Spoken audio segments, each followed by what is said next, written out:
દિવસે ને દિવસે દુનિયામાં પ્રદૂષણ વધી રહ્યું છે તેમજ જંગલો કપાઈ રહ્યા છે।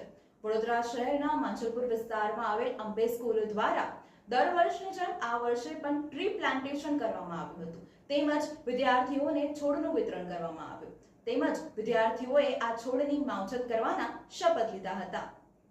દુનિયામાં સતત વધી રહેલા પ્રદૂષણ અને જંગલોને પણ આડેધડ કાપવામાં આવી રહ્યા છે, જેના કારણે પ્રકૃતિ અને પર્યાવરણને ઝડપથી નુકસાન થઈ રહ્યું છે।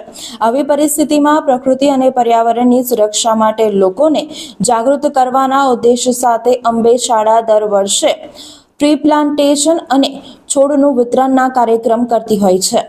આ વર્ષે પણ શિક્ષકો અને બાળકો દ્વારા છોડ રોપવામાં આવ્યા હતા અને વિદ્યાર્થીઓને છોડ વિતરણ કરવામાં આવ્યા હતા। શાળા દ્વારા 8 વર્ષ પહેલા ડિવાઈડર પર 100 થી વધુ છોડ રોપવામાં આવ્યા હતા, ત્યારે આજે એ છોડ ઘણા મોટા થઈ ગયા છે। પર્યાવરણને અનુલક્ષીને આપણે વૃક્ષારોપણ કરવું જોઈએ, જેથી કરીને આવનારી પેઢીને શુદ્ધ હવા મળી શકે। સાથે શાળાના વિદ્યાર્થીઓએ આજે સંકલ્પ લીધો હતો કે તેઓ આ છોડની માવજત કરશે।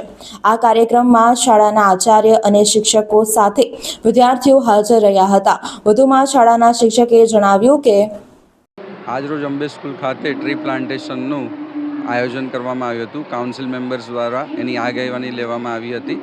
શાળા કેમ્પસમાં આજરોજ 5 થી 6 વૃક્ષોનું પ્લાન્ટેશન થયું છે। તદુપરાંત 100થી વધારે વૃક્ષોનું ડોનેશન કરવામાં આવશે કાઉન્સિલ મેમ્બર્સને।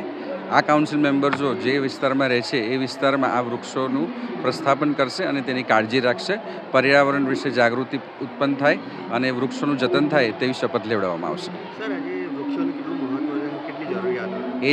એને ધ્યાનમાં રહીને દર વર્ષે અંબે સ્કૂલ દ્વારા ટ્રી પ્લાન્ટેશનનું આયોજન કરવામાં આવે છે અને બાળકો કેમ્પસમાં રહેલા વૃક્ષો તેમજ તેમના વિસ્તારમાં રહેલા વૃક્ષોનું જતન કરે છે અને તેના પિક્ચર્સ અમારી સાથે હંમેશા શેર કરે છે અને તે રીતે આ સોસાયટીમાં વૃક્ષારોપણ અને પર્યાવરણ વિશે જાગૃતિ ઉત્પન્ન કરે છે।